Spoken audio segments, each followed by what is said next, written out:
Shampa.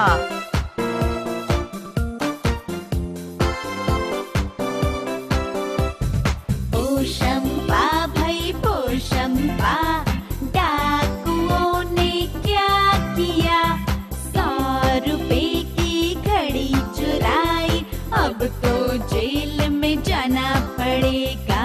Jail की रोटी खानी पड़ेगी, जेल का पानी पीना पड़ेगा, अब तो जेल में जाना पड़ेगा।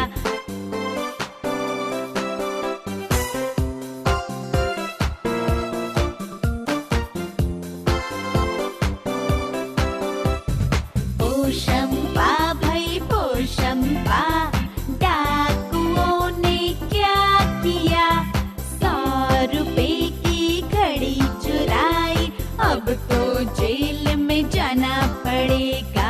जेल की रोटी खानी पड़ेगी, जेल का पानी पीना पड़ेगा, अब तो जेल में जाना